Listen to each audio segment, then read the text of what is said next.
आज हम बात करने वाले हैं कोलकाता की एक ऐसी सच्ची और दहला देने वाली घटना के बारे में। एक ऐसी कहानी जो एक इंसान के निजी दुख और अलौकिक दुनिया के खौफ के बीच की लकीर को मिटा देती है।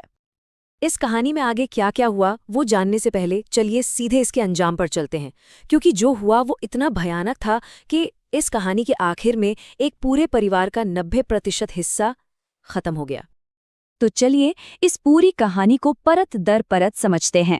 हम देखेंगे कि कैसे एक लड़की पर हुआ एक पैरानॉर्मल हमला उसके पूरे परिवार के लिए एक तबाही लाने वाला श्राप बन गया। इसे हम 6 हिस्सों में जानेंगे। तो कहानी की शुरुआत होती है दीपिका नाम की एक लड़की से।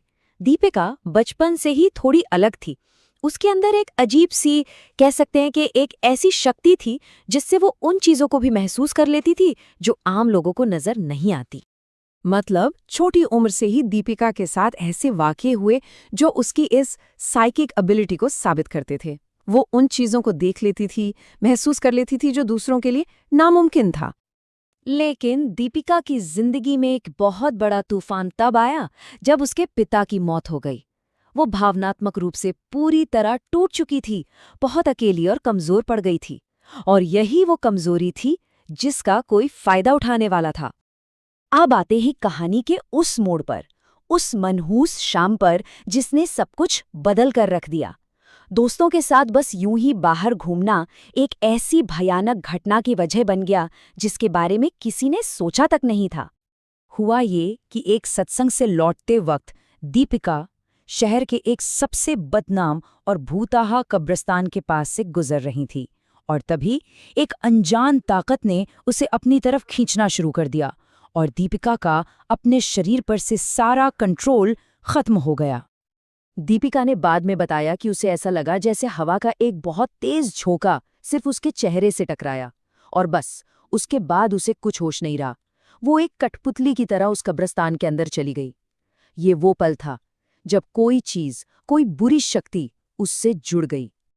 इसके बाद जो शुरू हुआ वो था खौफ और डर का एक लंबा सिलसिला, क्योंकि वो जो भी शक्ति थी वो कब्रिस्तान से दीपिका का पीछा करते हुए उसके घर तक आ पहुंची थी, और अब उसने दीपिका को शारीरिक और मानसिक दोनों तरीकों से तड़पाना शुरू कर दिया। ये सिर्फ जिस्मानी चोटों तक ही सीमित नहीं था, वो शक्ति बहुत बहुत ज्यादा क्रूर थी। सोचिए, वो दीपिका के मरे हुए पिता की आवाज निकालकर परिवार के सबसे बड़े दुख का मजाक बनाती थी, उन्हें मानसिक तौर पर तोड़ने की पूरी कोशिश करती थी। अब देखिए, परिवार को तो यही लगा कि ये किसी जलने वाले रिश्तेदार का किया कराया है, कोई काला जादू है। लेकिन जब एक तांत्रिक को बुलाया गया तो असलियत सामने आई, और वो कहीं ज्यादा डरावनी थी। उन्होंने साफ साफ बताया कि ये किसी इंसान का काम नहीं है, ये कब्रिस्तान की ही एक बहुत ताकतवर बुरी आत्मा है जो दीपिका के दुख और उसकी कमजोरी की वजह से उसकी तरफ खींची चली आई। उस शक्ति से छुटकारा पाने के लिए तांत्रिक ने एक बहुत मुश्किल पूजा और अनुष्ठान किया। इसके आखिर में दीपिका को एक इम्तिहान देना था। उसे एक चौराहे पर कुछ सामान रखकर आना था और पीछे मुड़कर बिल्कुल नहीं देखना था, चाहे उसे कैसी भी आवाजें क्यों न सुनाई दे। और ऐसा लगा कि ये उपाय काम कर गया। दीपिका को उस जिस्मानी तकलीफ से तो आज़ादी मिल गई, लेकिन वो शक्ति गई नहीं थी।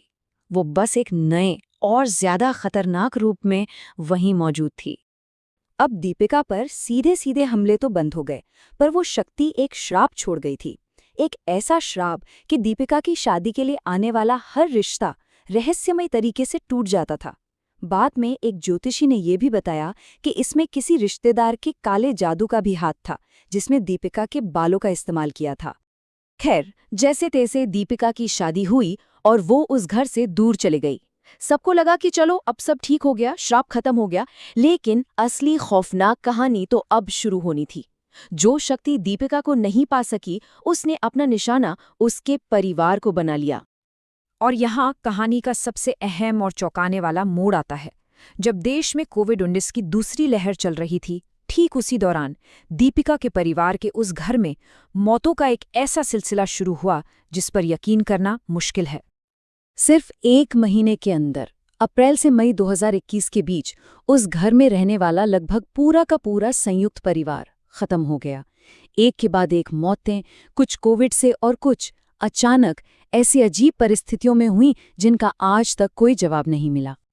और इस त्रासदी के ऊपर एक और बड़ी गलती हो गई। महामारी के माहौल में मृतकों के अंतिम संस्कार और बाकी रस्में ठीक से नहीं हो पाईं, और मान्यताओं के अनुसार इस वजह से वो घर मरे हुए लोगों की आत्माओं के लिए एक तरह का हॉन्टेड पोर्टल बन गया, एक ऐसी जगह जो दूसरी बुरी शक्तियों को अपनी तरफ खींचने लगी। अब सालों बाद भी उन घटनाओं का असर खत्म नहीं हुआ है, और ये असर सबसे साफ दिखता है दीपिका और उसके भाई की जिंदगी के फर्क में। यहाँ तक कि उस घर की नकारात्मक ऊर्जा ने कुछ समय तक दीपिका का भी पीछा नहीं छोड़ा।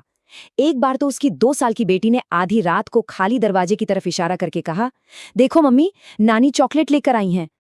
और यही इस कहानी का सबसे दर्दनाक हिस्सा है। दीपिका और उसके पति तो उस माहौल से निकलकर एक नई, शांत और सफल जिंदगी जी रहे हैं, लेकिन उसका भाई साहिल, वो आज भी उसी हॉन्टेड पोर्टल यानी उसी मनहूस घर में फंसा हुआ है। उसका करियर, उसके रिश्ते, सब कुछ रुक गया है। वो बस दुख और डर के साए में जी रहा है। तो ये कहानी हमें एक बहुत ही बेचैन कर देने वाले सवाल के साथ छोड़ जाती है। उस इंसान का क्या होता है जो एक ऐसी जगह पर अकेला रह जाता है जो मौत और मायूसी का दरवाजा बन चुकी हो। वो उस श्राप का आखिरी शिकार है जो सालों पहले एक कब्रिस्तान से शुरू हुआ था,